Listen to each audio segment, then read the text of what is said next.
সূরা আল বাকারা। কোন সূরা? জোরে বলুন। সূরা আল বাকারা। রাসূল করিম সাল্লাল্লাহু আলাইহি সাল্লামের মাদানী জিন্দেগিতে অবতীর্ণ। আয়াত মোট 286টা, রুকু মোট 40টা। তিলাওয়াতকৃত আয়াতের নাম্বার হচ্ছে 21। কত নম্বর আয়াত? জোরে বলুন। 21। এই 21 নং আয়াতে কারিমার ভিতরে আল্লাহ পাক সুবহানাহু ওয়া তাআলা বলছেন, ইয়া আইয়ুহান নাস।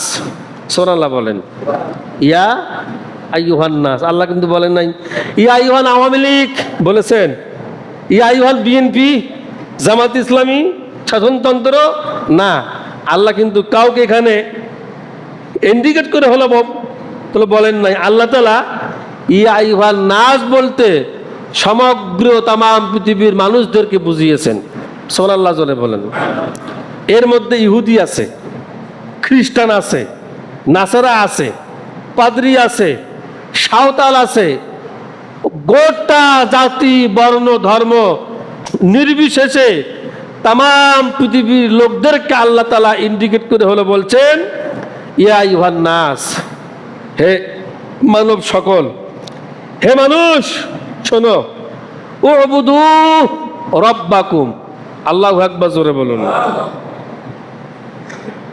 তাহলে এখানে আল্লাহ তাআলা ইয়া আইয়ুহান নাস বলে আলেম ওলামা হাফেজ কারি কাউকে হলো কি ইন্ডিকেট করে বলেন নাই। তাহলে ইন্ডিকেট করে বলেছেন ইয়া আইয়ুহান নাস, হে মানুষ যারা পৃথিবীর বুকে এসেছো। সুবহানাল্লাহ জোরে বলুন। এরপর কি? রব্বাকুমুল্লাযী খলাকাকুম ওয়াল্লাযীনা মিন ক্বাবলিকুম লাআল্লাকুম তাত্তাকুন। হে মানুষ, তোমরা তোমাদের রবের ইবাদত করো, যিনি সৃষ্টি করেছেন তোমাদেরকে এবং তোমাদের পূর্বে যারা এসেছিল তাদেরকেও, যাতে তোমরা তাকওয়া অবলম্বনকারী হতে পারো। আল্লাহু আকবার জোরে বলুন। তাকওয়াটা হচ্ছে একটা মারাত্মক জিনিস। তাকওয়াটা কি জিনিস? জোরে বলুন। একটা মারাত্মক জিনিস। তাকওয়া যার ভালো তার দুনিয়া ভালো, তাকওয়া যার ভালো তার কবর ভালো, তাকওয়া যার ভালো তার পুল সিরাত ভালো। আচ্ছা বলুন তো, পুল সিরাত না ফুল সিরাত কোনটা? কি কি সিরাত বলেন বলেন, সাহস করে বলেন। কি? ফুল সিরাত না, ফুল না, পুল সিরাত। পুল পয়স্কের পু আর কি ল, পুল সিরাত, ফুল সিরাত নয়। তাহলে এই তাকওয়া যার ভালো তার কি পুল সিরাত ভালো, তার কবর ভালো, তার জিন্দেগি ভালো, তার সব ভালো। আর তাকওয়া যার খারাপ তার কি সবটাই কি খারাপ। কাল লাগান। হযরতে খলিফাতুল মুসলিমিন আমিরুল মুমিনিন হযরত ওমর রাদিয়াল্লাহু তাআলা আনহুর জামানায় এক যুবক প্রতি মাসে মাসে তাওয়াফে যায়, জিয়ারতে যায়। সুবহানাল্লাহ জোরে বলুন। এগুলো হচ্ছে আশেকে রাসূল। আর আপনি আমি তো আশেকে রাসূল। হ্যাঁ, ফজর নাই, যোহর নাই, আসর নাই, মাগরিব নাই, খুব বড় বড় আশেকে রাসূল। কিন্তু কথা যখন বলি, শয়তানে মনে মনে ভাবে যে আমার থেকে তুমি এত বড় মিথ্যাখোর কোথার থেকে হলে। কথা বলেন না কেন? ঠিক কিনা? কান লাগান।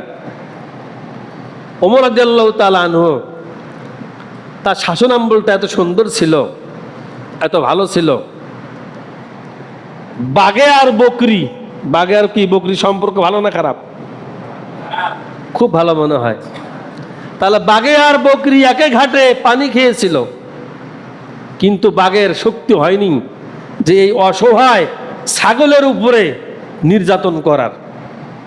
এই সাহসটা কি হয় নাই।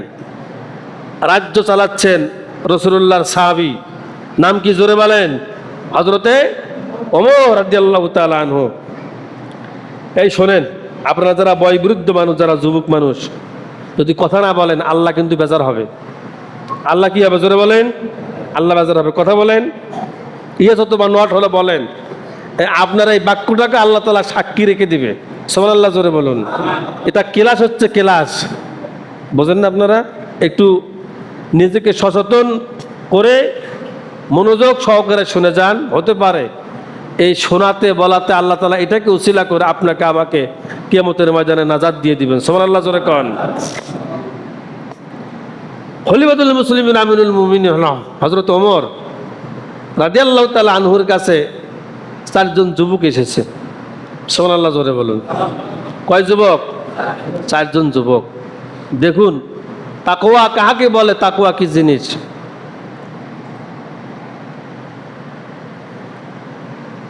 আল্লাহ নবীর বিশিষ্ট সাহাবী খলিফাতুল মুসলিমিন আমিরুল মুমিনিন বললেন, এ যুবক কি বলতে চাও? ওই 4 জন যুবক মানে আরেকজন যুবককে কোমরে রশি লাগিয়ে খুব আদব সহকারে, সে তো আসামি, ওমরের দরবারে হাজির করেছেন। আল্লাহ নবীর সাহাবী হযরত ওমর বললেন, তোমরা এই কোমরে রশি লাগিয়েছো কেন? কি অপরাধ? রশি ছেড়ে দাও। রশি ছেড়ে দেওয়া হলো। আল্লাহু আকবার বলবেন না? আমরা দেখেছি বিনা অপরাধী লোকজনদেরকে, যারা অপরাধই করে নাই, পুলিশ টেনে টেনে টেনে টেনে কোমরে তোলা হাতে রশি দিয়ে দিয়ে কোর্টের মধ্যে হলো তুলেছে। কি ঠিক না? যারা অপরাধই হলো করে নাই, যারা অপরাধী তাদের শাস্তি হোক, এটা আমরাও চাই। কিন্তু নিরপরাধ যারা মানুষ, যারা মাজলুম, কয়েকদিন আগে একটা ফোনালাপ শুনলাম, এক ওসিকে মেয়ে হয়ে বাপের জন্য কাকুতি মিনতি করতেছে, স্যার আমার আব্বার কোনো দোষ নাই, আমার আব্বা নির্দোষ মানুষ, আমরা 3 জন ভাই বোন, আমার আব্বা শুধু রোজগার করতে পারে, তাছাড়া আমার ফ্যামিলিতে আর কেউ রোজগার করে না, স্যার দয়া করে আপনি আমার আব্বাকে ছেড়ে দেন। কত পুলিশের পা ধরে, এসপিডিসির পা হলো ধরেও কোনো কাজ হলো হয়নি। মানুষ কি করে এত নির্দয়া হলো হয়? মানুষ কি করে এত বেঞ্চাবি হলো হয়? যারা ক্ষমতার, যারা অপব্যবহার যারা হলো করে, ক্ষমতায় গিয়ে যারা আল্লাহকে বলে, রসুলকে যারা হলো বলে, তাদের পরিণতি কিন্তু ভালো হলো হয় না। কথা বলেন না কেন? ভালো হয় তো হয় না। আমি ইমাম যদি আপনাদেরকে খুশি করার জন্য যদি কথা বলে যাই, আল্লাহকে খুশি করার জন্য না যদি হলো বলি, আমি দুনিয়ায় যত বড় সম্মান পাই আর ইজ্জত পাই, কিয়ামতের ময়দানে কিন্তু আমি আল্লাহর কাছে কি হয়ে যাব? জোরে বলুন। আসামি হয়ে যাব। কি হয়ে যাব? জোরে বলেন। আসামি হয়ে যাব। খলিফাতুল মুসলিমিন আমিরুল মুমিনিন বললেন, কবর থেকে রশিটা খোলো। রশি খোলা হলো। বলেছেন অপরাধ কি? বলে হুজুর অপরাধ হচ্ছে এ আমার আব্বাকে মেরেছে। এই 4 যুবক বলতেছে যে আমার কি আব্বাকে মেরেছে। কেমনে মারলো? কেমনে মারলো হুজুর শুনবেন? বলে হ্যাঁ শুনবো। বলে তাহলে বলো। বলে হুজুর এই যুবককে আমরা চিনি না, এর বাড়ি কোথায়? কিন্তু এ হলো বলছে যে এর বাড়ি মদিনায়। তা এখন মদিনায় বাড়ি, তোমার আব্বাকে জানে না, চেনে না, মারলো কেমনে? বলে আমার আব্বার একটা খেজুরের বাগান ছিল, চারার বাগান। ওই বাগানে আমার আব্বা দেখতে গিয়েছিল। দেখতে গিয়ে এই যুবক আমার আব্বাকে কয়েকটা ঝাঁকুনি দিয়েছে। এই ঝাঁকুনি দেওয়ার সঙ্গে সঙ্গেই আমার আব্বা দুনিয়া থেকে হলো চলে হলো গিয়েছে। আমিরুল মুমিনিন খলিফাতুল মুসলিমিন হযরত ওমর বললেন যে আমাকে তোমরা তদন্ত করতে দাও, তোরা চলে যাও, যুবক আমার আয়ত্তে থাকুক, সময় হলে আমি তোমাদেরকে ডেকে বিচারের ফয়সালা করে দেব। সুবহানাল্লাহ বলবেন না? কি যুগ ছিল রাসূল করিম সাল্লাল্লাহু আলাইহি সাল্লামের সাহাবীদের। পরের দিন সকালবেলায় ওমর রাদিয়াল্লাহু তাআলা আনহু ওই যুবকের দিকে তাকালেন, বলছেন যুবক তোমাকে তো মানুষের কিন্তু চেহারাও কিছুটা মিল খায়, কে বাটপার আর কি হলো লম্পট, আর হচ্ছে কি আশেকের রাসূল। কথা বলেন না কেন? আল্লাহ নবী সাহাবী হযরত ওমর রাত্রের অন্ধকারে যখন ছদ্মবেশ নিয়ে যখন ঘুরতেন আদালতের ঘরের মধ্যে উনি ছদ্মবেশ ধরলেন, চতুর্দিক দিয়ে দাওরানের মতো তিনি দৌড়াদৌড়ি শুরু করলেন। দেখতে পাচ্ছেন জেলখানার ভেতরে কারারুদ্ধ যারা, তারা কি করে দেখতেছেন, সবাই সবার মতো ঘুমিয়ে পড়েছে। কিন্তু এই যুবক সে লম্বা করে আল্লাহকে সেজদা দিচ্ছে। আমিরুল মুমিনিন খলিফাতুল মুসলিমিনের অন্তরে খটকা লেগে গেল। যে যুবক এত লম্বা লম্বা আল্লাহকে সেজদা দেয়, যে যুবক লম্বা লম্বা দাঁড়িয়ে রুকু করে, সেজদা করে, যে যুবকের অন্তরের ভেতরে বিন্দু মাত্র কোনো ভয় নাই, যে যুবকের চাউনিতে আল্লাহ নবীর ভালোবাসা এবং প্রেম মহব্বত দেখা যায়, যে যুবক সত্য বলতে পারে, ওই যুবক কোনোদিন ফাঁসির আসামি হতে পারে না। এই যুবক হবে আল্লাহর নবীর প্রিয় একজন সাহাবী। গোয়েন্দার লোকজনকে আমিরুল মুমিনিন বললেন, তদন্ত করো। তদন্ত করা হলো। কাস্তুরি দিবেন ভাব। হযরতে আলী রাদিয়াল্লাহু তাআলা আনহু বলছেন, ওগো ওমর, যদি আপনি আমাকে অনুমতি দেন তাহলে এই যুবকের বিচারটা আপনি আমাকে দেন, আমি বিচারটা একটু খতিয়ে দেখব। সুবহানাল্লাহ বলবেন না? 4 দিন চলে গেল। 5ম দিনে হযরত আলী কাররামাল্লাহু ওয়াজহু খলিফাতুল মুসলিমিন আমিরুল মুমিনিনকে বললেন, ওগো ওমর, যুবক ওই 4 যুবকের আব্বাকে হত্যা করেছে, কথাটা মিথ্যা নয়, কথাটা সত্য। হযরতে আলীর এই রকম কথা শুনে ফারুক আজম ওমর রাদিয়াল্লাহু তাআলা আনহু বললেন, হত্যার বদলে হত্যা হবে, খুনের বদলে খুন হবে। সুবহানাল্লাহ বলবেন না? খুনের বদলে খুন হবে, হত্যার বদলে হত্যা হবে। যুবক তবু রাজি আছি। যুবক বলছেন, ওগো আমিরুল মুমিনিন, যদি আমি অপরাধী হয়ে থাকি তাহলে খুনের বদলে আমাকে খুন করে দেন, অপরাধের বদলে আপনি আমাকে অপরাধ চাপিয়ে দেন। যদি ফাঁসির কাস্টে ঝোলা লাগে আমি ঝুলবো, কিন্তু এক মুহূর্তের জন্য আমি আপনাকে একটা মিথ্যা কথা বলতে পারবো না। সুবহানাল্লাহ বলবেন না? হযরতে ওমর রাদিয়াল্লাহু তাআলা আনহু ওই 4 যুবক ওই দোষী যুবককে একত্রিত করলেন। যুবককে কাঠগড়ায় দাঁড় করিয়ে নিয়ে বললেন, যুবক, তোমার সম্পূর্ণ কথা শোনা হয়নি, আদালত বসিয়েছি, এবার তুমি তোমার সম্পূর্ণ কথা আদালতের সামনে ব্যক্ত করো। সুবহানাল্লাহ বলবেন না?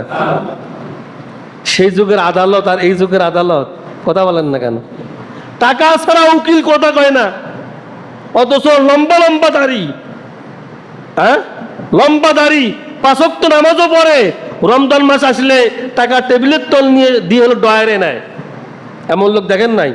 আমি স্বচ্ছকে হলে দেখেছি, আমি প্রমাণিত কথা হলো বলি, অথচ দাড়ি লম্বা টুপি আছে, আজান দিলেই মসজিদে দৌড়ায়, কিন্তু ওর নামাজ ভালোভাবে হলো বোঝে নাই যে নামাজ না, মানে কোনোদিন কোনো সময় নামাজি লোক মিথ্যা কথা বলতে পারে না, কোনো সময় না নামাজি লোক সুদ খাইতে পারে না, ঘুষ হলে খাইতে পারে না, দুর্নীতি করতে পারে না, ঘুষটা টেবিলের তল দিয়ে হলো নিতে হলো পারে না। কি পারে? তাহলে ও তো নামাজে হলো বোঝে নাই, নামাজ বোঝে নাই বিধায় ওর দ্বারাই এখনো দুর্নীতি হলো হয়। নামাজ যখন বুঝবে ওর দ্বারাই সব পাপের দরজা আল্লাহ তাআলা বন্ধ করে দিবেন। সুবহানাল্লাহ জোরে বলেন। তাহলে নামাজ বুঝিয়ে পড়তে হবে। আজ থেকে নিয়ত করেন, হুজুর নামাজ তো বুঝি না, আসর থেকে আর পড়বো না। আমি কি সেই ওয়াজ হলো পড়লাম নাকি? না, নামাজ যদি বুঝতে হয় তাহলে আমি রুকুতে কি বললাম, সূরা ফাতিহায় কি হলো বললাম, যে সূরায় আমি পড়লাম সেখানে অর্থে আমি কি হলো বললাম, সব অর্থ জেনে শুনে আস্তে আস্তে আস্তে আস্তে তো আপনাকে আমাকে নামাজের দিকে মোতওয়াজ্জা হতে হবে। কথা বলেন ঠিক কিনা?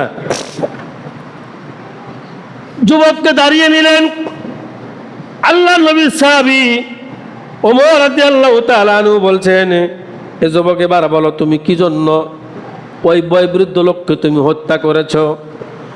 যুবক কাঠগড়া দাঁড়িয়ে বললেন, আমিরুল মুমিনিন, আমি নবীজির আশেক, প্রতি মাসে মাসে মদিনায় আসি আর আল্লাহ নবীর মাজারকে আমি জিয়ারত করি। লাব্বাইক আল্লাহুম্মা লাব্বাইক, লাব্বাইক লা শারিকা লাকা লাব্বাইক, ইন্নাল হামদা ওয়ান নি'মাতা লাকা ওয়াল মুলক লা শারিকা লাক। হে আমিরুল মুমিনিন, 15 দিন গেতে না গেতে আমার অন্তরে রসুল দেখার কামনা জাগে, বাসনা জাগে, যার কারণে আমি থাকতে পারি না। মাস মাস সফর দিই মদিনায় মুনাব্বারায় আসি, আল্লাহর হাবিবের মাজারের কাছে দাঁড়িয়ে সালাম দিয়ে দোয়া করে বিদায় নিয়ে যাই। কিন্তু আমিরুল মুমিনিন, আমার বয়স হবে মাত্র 18 থেকে 19 আমি পদার্পণ করেছি। 10 থেকে নিয়ে শুরু করে যত বছর বয়স আমি পেয়েছি, প্রতি বছরে বছরে প্রতি মাসে মাসে এসে আমি আল্লাহর হাবিবের মাজার আমি জিয়ারত করে যাই। কিন্তু এইবারের যা আমি আসলাম, এবারের কাজটা একটু ভিন্ন হয়ে গেল। খলিফাতুল মুসলিমিন বললেন, কি ভিন্ন হয়ে গেল?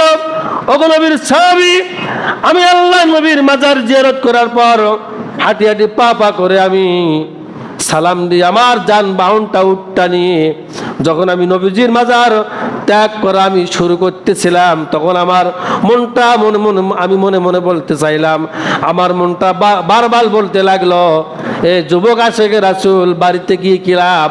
তুমি মদিনার মাটিতে থেকে যাও। সুবহানাল্লাহ, জোরে বলুন। হযরত ইমাম মালিক রহমতুল্লাহি আলাই মদিনার মাটিগুলো গায়ে মাখতেন। সুবহানাল্লাহ বলবেন না? গায়ে মাখতেন আর বলতেন যে মদিনার মাটি তোর তো কপাল বড় সুন্দর যে এই মাটিতে বিশ্বনবী জনাবে মুহাম্মদুর রাসূলুল্লাহি সাল্লাল্লাহু আলাইহি সাল্লাম শুয়ে হলো আছেন।